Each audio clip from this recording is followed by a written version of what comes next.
Queridos irmãos, eu queria hoje compartilhar uma passagem com os irmãos que Deus colocou em nosso coração. E eu queria junto com os irmãos, junto comigo, abrisse em 1 João, capítulo 5, versículo 19. Primeira carta do apóstolo João, capítulo 5, versículo 19.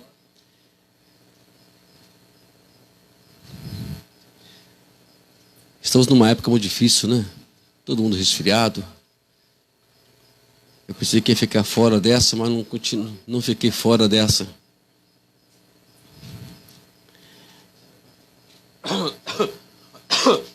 Primeiro João 5,19 diz o seguinte, amados: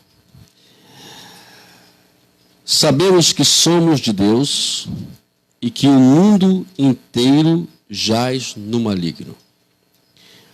O texto ele é bem interessante por causa do contexto do todo o capítulo 5 dessa carta escrita por João. Hoje, vivendo no mundo, parece que as pessoas que pintam Satanás como fosse o dono do mundo, o governante do mundo, aquele que tem o domínio de todas as coisas, e na verdade, e na realidade não é assim que funcionam as coisas, né? Imaginemos se Satanás realmente tivesse o domínio e o controle deste mundo, nós certamente não estaríamos aqui. Ele colocaria algum obstáculo, faria tantas coisas acontecer, inclusive até mesmo nós que estamos com o veículo, até outras coisas piores acontecer. Mas o fato de estarmos aqui, a certeza é que ele não tem esse domínio todo, ou esse domínio que as pessoas dizem que ele tem. Porque quando a Bíblia fala jaz no maligno, não quer dar um entendimento que ele é soberano sobre a terra e que ele tem um controle sobre a terra. Na verdade, o controle somente Deus tem. Nós temos aí um exemplo da Bíblia bem claro, que os irmãos vão lembrar bem claramente. É uma história que todos nós contamos e todos nós... parece que é o primeiro, é o beabá do cristão quando ele se converte, né? A história de Jó, né? Todo mundo conhece a história de Jó. Dificilmente alguém que não conheça e se compadece de Jó depois, enfim. E vemos que ele mostrou ali claramente, ali a história mostra claramente que quem tem um controle ali é Deus, não é o Satanás. Ele dá a ideia, permite que ele perca tudo. Vai lá, tira tudo. Permita que ele perca a sua saúde, ele vai lá, tira a saúde. E Deus deixa uma cláusula, olha, você pode até fazer isso, mas não pode tirar a vida dele. Isso é uma demonstração clara, objetiva, que ele tem um controle. É que tem o controle é Deus na nossa vida. Mas o que chama atenção no texto, ou no contexto do capítulo 5, exatamente aqui que o apóstolo ele demonstra para a gente, amados. É o que nós precisamos aprender a cada dia. Vejamos que aqui ele fala que sobre a questão da fé. É o que vai vencer as artimanhas de Satanás, o que vai vencer tudo aquilo que ele faz ou venha nos confrontar, é exatamente a nossa fé. A nossa fé em Deus, como o nosso irmão aqui frisou muito bem aqui e nos antecipou. Eu queria que o texto, ou melhor, as mensagens em si, elas têm um caminho, né, de raciocínio muito bom, e ela dentro de um projeto somente que Deus tem hoje nessa noite para todos nós. E que se nós não lutarmos usando a fé, nós não conseguiremos obter o que Deus tem para nós. Mas aí a pergunta de sempre, mas por que eu tenho que orar? Por que eu tenho que buscar a Deus? É porque a única forma de eu demonstrar que eu dependo ou não de Deus é exatamente a minha oração. Porque se eu orar, eu estou demonstrando para Deus que eu sou dependente dEle, que Ele é o sustentador da minha vida e que Ele tem o controle da minha vida. E se eu não orar, eu vou mostrar que exatamente nada disso é verdade. Então, quando nós oramos, nós demonstramos exatamente isso. E aqui no versículo 4, me chama a atenção, é que o apóstolo fala, porque todo aquele que é nascido de Deus vence o mundo. Olha que coisa. Aí alguém vai perguntar, mas eu não vim ensinar nada por enquanto, porque você ainda não entendeu o que é o novo nascimento com Deus. Nós temos que procurar entender isso. Existe a ideologia de Satanás hoje é exatamente tirar essa coisa da nossa mente, tirar isso de nós, tirar que nós somos nascidos de Deus, nós somos de Deus, nós pertencemos a Deus e Deus está no controle da nossa vida. É isso que ele quer que nós não entendemos. Mas aí o apóstolo São João, ele começa a montar esse quebra-cabeça aqui, mostrando que o que é nascido de Deus, ele já venceu o mundo. Não é vencer o mundo não, amados. Nós já vencemos o mundo. Agora, o que é o mundo, na verdade? O mundo é as ideologias, que a qual se prende somente ao regime desta terra. Talvez seja esse o problema hoje da igreja, de todos nós, às vezes não entendermos a realidade disso tudo. Né? Vemos isso na vida familiar, na vida profissional, na vida pessoal, e vemos isso sempre nos prendendo a este mundo de tal forma que a gente começa a entender que o Evangelho ele é exatamente isso que o mundo acha que ele é. E na verdade o Evangelho é muito mais além do que isso. Ele vai sobrepor a tudo isso. Porque o Evangelho, ele vai nos levar a princípio, a dizer, temos que negar a nós mesmos, temos que negar a nossa ideologia, negar as nossas vontades, e assim ficar debaixo da única vontade, que é a vontade de Deus. E se nós não ficarmos presos a isso, com certeza o mundo vai sugar de nós a nossa energia espiritual. E é o que Paulo falou lá no capítulo 12, no versículo 2 de Romanos. Um versículo que eu gosto muito dele. Ele fala assim, olha, ele fala que para nós não andarmos segundo a forma do mundo, mas mudar o nosso entendimento. Olha só o que Paulo fala. Mudar a forma de pensar, para que venhamos saber qual seja a boa, a agradável, perfeita vontade de Deus. Eu só vou entender isso se eu mudar a minha forma de pensar. Paulo diz ainda, complementando esse versículo, no capítulo 5, versículo 17, 2 Coríntios, fala, se alguém está em Cristo, as coisas velhas já passaram, e eis que hoje se fazem todas novas. Isso quer dizer, eu preciso viver a cada dia momento novo. Porque o mundo, né, se você for perceber, amado, a estratégia de Satanás sempre é a mesma. Ela não muda. Né? Ele sempre vai usar a mesma estratégia. É como você fosse estudar um time de futebol. É exatamente assim que muitos fazem, né? Eles estudam o seu adversário, vê como é que joga lá o meio, o atacante, como é que ele faz o gol, como é que roda lá, aquelas coisas todas lá que eles fazem lá, né? E eles vão estudar isso. E quando eles entram em campo, eles já entram em campo sabendo que tem que marcar fulano, marcar ciclano, porque senão eles vão perder o jogo. Mas o pior da história aqui é que nós já conhecemos a estratégia de Satanás.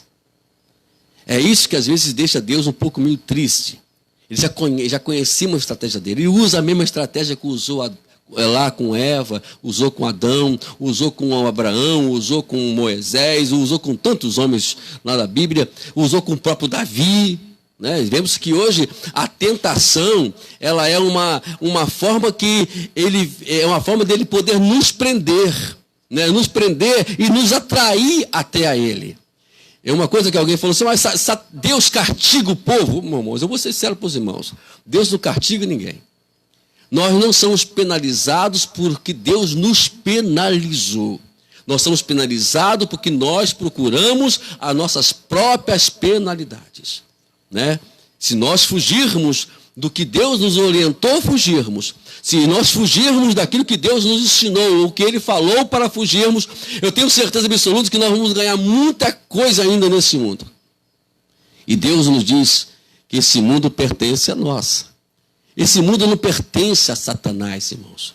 Vamos sempre entendermos isso. O controle sempre estará nas mãos do nosso Deus. Então, não vamos lembrar, não vamos ficar aqui, sabe, pensando o que eu tenho que fazer para vencer Satanás. Simplesmente, a única ferramenta que Deus exige de nós para vencermos ele é somente a fé. Temos exemplos disso, como Abraão, o próprio Moisés, que tentou usar as suas próprias forças para poder dizer que ele era o libertador de Israel. Abraão, de um momento, no início, ele deixou-se levar pelas coisas aparentes, pelas circunstâncias, e isso trouxe prejuízo para ele, trouxe dificuldade para ele. E outros mais homens na Bíblia que descartaram, de alguma forma, crer unicamente em Deus para poder acreditar naquilo que eles achavam que estava certo. Talvez seja esse o caminho de muitas pessoas hoje não alcançarem aquilo que Deus tem proporcionado para nós. Então vejamos aqui que ele fala: tudo aquele que é nascido de Deus vence o mundo. E esta vitória que vence o mundo, a nossa fé. E quem é o que vence o mundo? Senão aquele que crer que Jesus Cristo é o Filho de Deus. Jesus chegou para os discípulos uma certa vez, está lá registrado no capítulo 16 de Mateus. Quem diz aí que eu sou? Ah, Senhor, dizem que tu és Isaías, profeta, tu és um dos Jeremias, enfim. Mas Jesus, ele perguntou isso para os discípulos, mas o que importava não é que os outros pensavam dele. Ele perguntou apenas para poder puxar o assunto. E vocês? O que vocês pensam de mim? Pedro, tomando a iniciativa, disse: tu és Cristo, o Filho do Deus vivo. Tudo aquilo que Jesus queria ouvir dos discípulos, ele ouviu, né? O reconhecimento da deidade de Deus.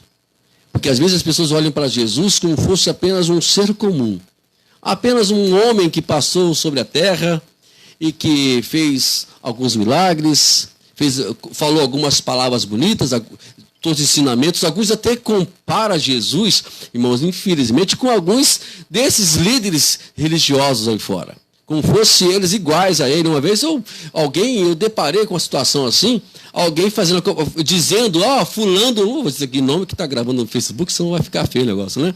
Mas aí, e alguém dizia: olha, fulano de tal, falou assim, assado. Eu praticamente não vou ficar quieto numa dessa, né, amados? Eu falei assim: olha, realmente Jesus, antes dele nascer, Jesus já disse isso muitas vezes, lá na passagem assim, assado. Aí a pessoa se calou imediatamente, porque ela achava que o criador da religião tal, ele seria autêntico, seria o que criou aquela filosofia. Mas, na verdade, a gente tem que parar com essa ideia de achar que Jesus foi apenas um filósofo, foi apenas um contador de história. Não, Jesus, ele era o Deus conosco nesta terra. E temos que apresentar Jesus sempre como um Deus conosco nesta terra. Não é dizer que Jesus foi algum homem qualquer, não. Ele foi o Deus desta terra, que esteve nesta terra, a qual veio para poder servir de modelo, servir de exemplo. Como viemos, como vamos seguir e chegar até Deus. Ele falou: eu sou o caminho, eu sou a verdade, eu sou a vida, né? E ninguém vem ao Pai a não ser por mim. Isto é, eu sou modelo. Olhe para mim que vocês vão ver como vocês vão chegar até o céu. Tem coisa melhor do que isso, amados? De nós termos um exemplo como vivermos isso? Jesus disse, ou melhor, o apóstolo Pedro disse uma certa vez uma palavra bem interessante. Ele falou assim: olha, para isso vocês foram chamados, que Cristo padeceu por vós, para nós seguirmos as suas pisadas. E nós todos, às vezes, podemos dizer: eu ando com Deus, eu estou com Deus, eu sou nascido de Deus. Mas olha o que João, aqui na sua primeira carta, capítulo 2, versículo 6, falou: aquele que diz que está com ele deve andar como ele andou. Não é simplesmente dizermos que somos nascidos de Deus. Não é somente dizermos que nós fomos. Não, temos que andar como ele andou. Nunca vamos esquecer o que os nascidos de Deus, eles, como nós lemos aqui hoje, vence o mundo. E o mundo jaz no maligno. O que é isso que eu dizer com isso, amados? O mundo pode estar com a ideologia do mal. É que isso é evidente. Não tem como nós descartarmos esta ideia. Mas uma coisa é certa. Os nascidos de Deus, ele venceu justamente todas essas ideologias que estão neste mundo. Nós temos o poder, amados. Jesus disse que o poder foi dado à igreja. A porta do inferno não pode, nunca poderá prevalecer sobre a igreja de Deus. E como nós vamos admitir, sabe, que determinadas coisas vêm acontecer conosco e a gente abaixar a cabeça e dizer assim, perdemos. Não, ninguém perde nada. Quando Satanás pensou que Jó iria entrar nesse estágio de perdedor, Deus disse, vai lá, Deus foi lá, levantou Jó, e Jó disse, agora eu sei que tudo posso e que nenhum dos planos de Deus pode ser impedidos. Nada pode impedir os projetos de Deus, irmãos. Eu vou carregar isso para o resto da minha vida. Que nada pode frustrar Deus.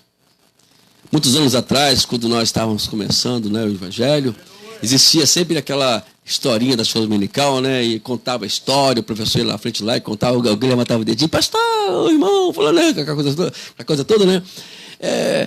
Deus sabia que Adão ia pecar. Aí alguns ficavam lá fazendo aquelas perguntinhas. Irmãos, perdão, perguntinhas meio fora de senso, né? Mas, como nós estávamos conversando, começando, né? Então, a pergunta seria até uma boa colocação. E aí, a resposta é, Deus já tinha um plano para a salvação do homem. Ele não estava dependendo de um sim ou de um não de Adão e de Eva. E Deus está dizendo para você, para mim, para todos nós nesta noite. Deus não depende do seu sim, nem depende do seu não, para que os seus planos sejam estabelecidos. Ele tem o controle de todo o mundo, de todo este mundo. Satanás, inclusive, já tem o seu lugar reservado. Ele disse, o inferno está reservado para o diabo e os seus anjos. O diabo já está exterminado. Assim, propriamente dito, podemos dizer, né? Ele já está acabado, não existe mais nada e nada que possa salvar Satanás. Mas, para mim e para você, ainda existe um plano, um projeto. Nós somos a imagem e a criatura de Deus. E quando o diabo olha para mim, olha para você, ele não vê apenas um João, uma Maria, ou assim por diante. Ele vê a imagem de Deus. E quando ele olha para você, olha para mim, ele fica furioso. Ele fica com muito ódio, porque ele sabe que esta imagem e semelhança de Deus vai morar com Deus. Vai morar no céu com Deus. E por mais que ele tenta, não podemos permitir isso, porque o pecado é que condena o homem. Mas se nós fugirmos do pecado, nos livrarmos do pecado, diz o apóstolo Paulo no capítulo 8, versículo 1, é o mais conhecido, não há condenação para aqueles que estão em Cristo Jesus. Aqueles que são nascidos de Deus, não há mais como condená-los. Mas tem um passado, esquece o passado. É como Paulo falou lá em Filipenses, né? Eu gosto também muito de lembrar sobre isso. Ele fala, esqueça das coisas que para trás ficam. Não quero mais lembrar disso mais. E avanço para que estão diante de mim. Prossigo para o alvo, para o prêmio da soberana vocação em Cristo Jesus. Existe algo de bom para nós. Quando eu estava passando, muitos anos atrás, isso tem anos, né? Não como o nosso Aécio menciona, né? Mas tem anos. Ele fica falando, né? Ele andou com Noé, depois eu que andei com Noé. É brincadeira não, rapaz. É brincadeira, né? Mas tudo bem. Eu estava passando uma situação muito, muito difícil e li uma passagem que ela me fortificou muito nesta época. Eu queria passar para os irmãos isso. Está em Romanos 8,18, que fala que não podemos comparar as aflições do tempo presente com a glória que Deus há de revelar para nós.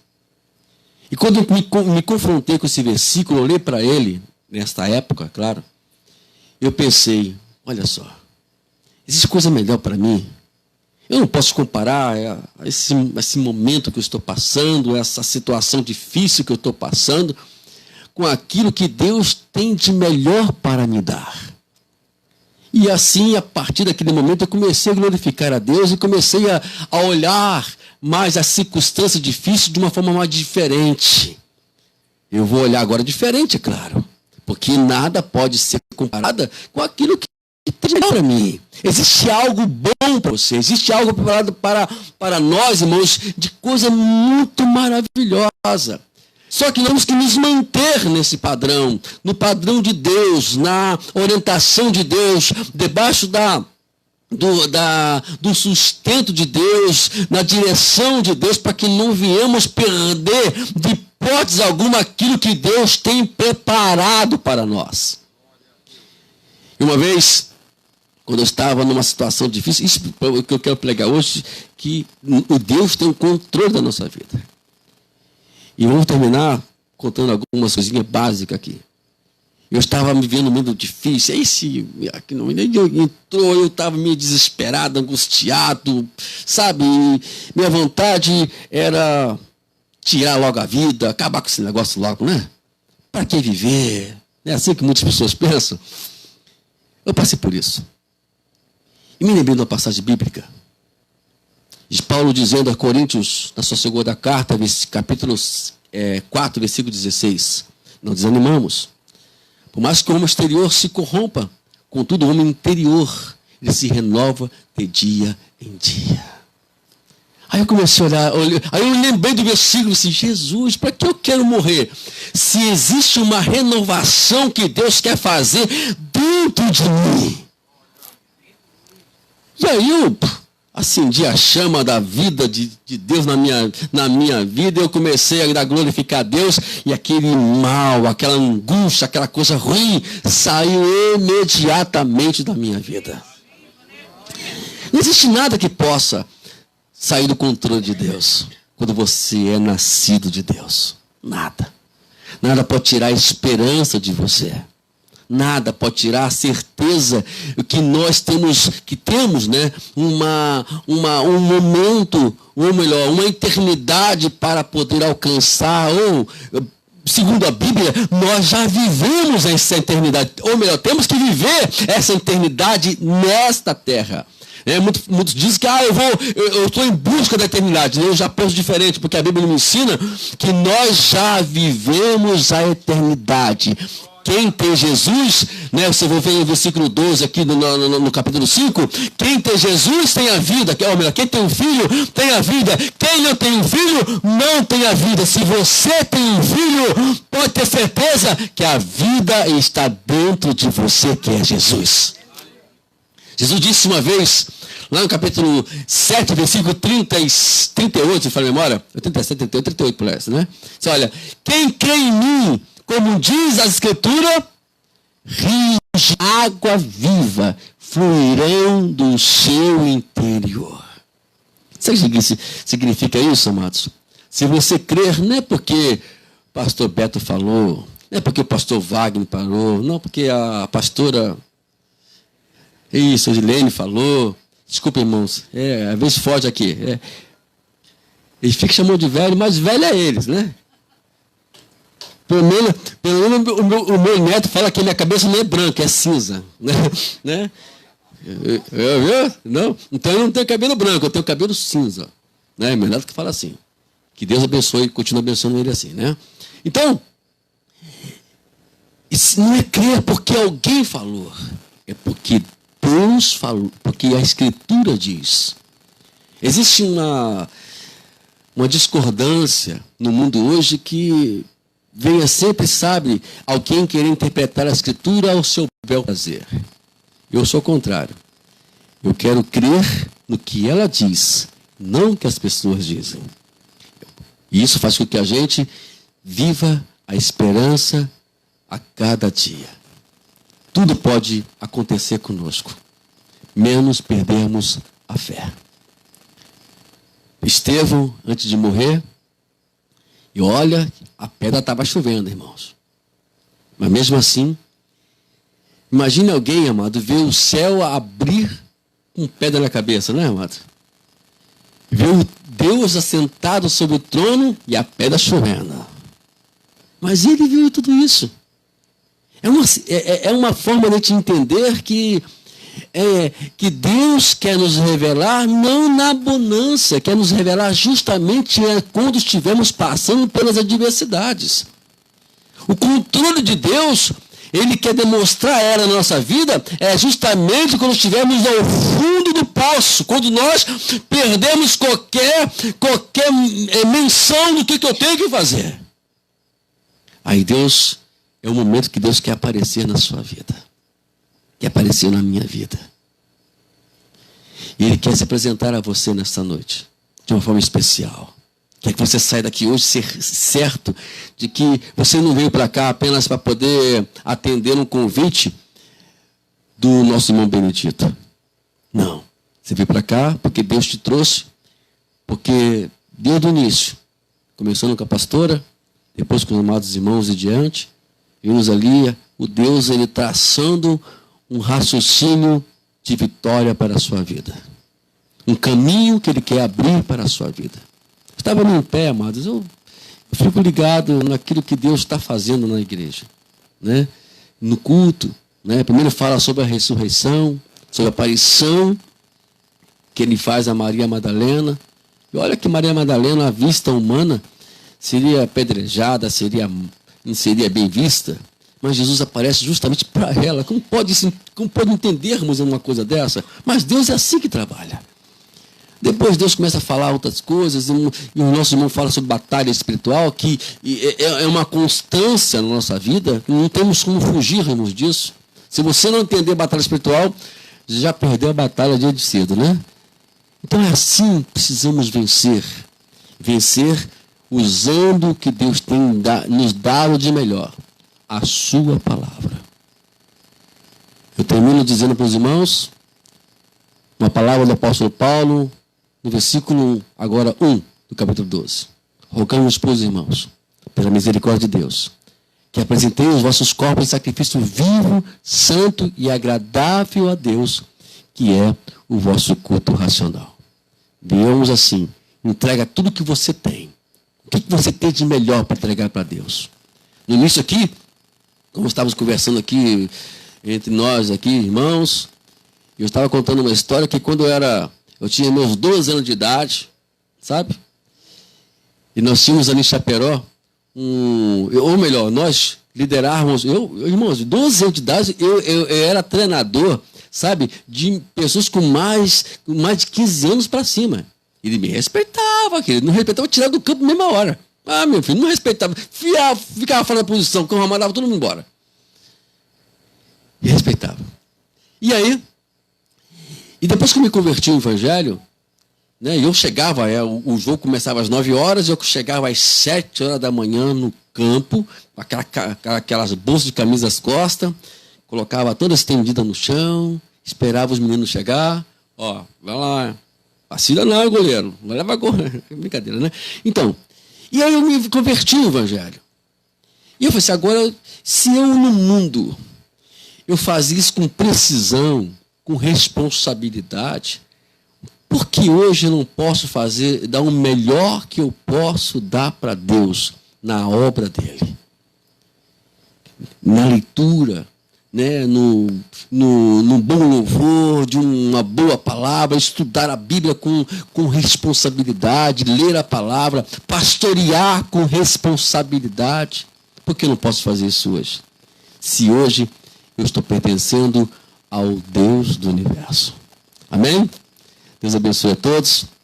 Vamos orar ao Senhor, né? Fazer uma oração.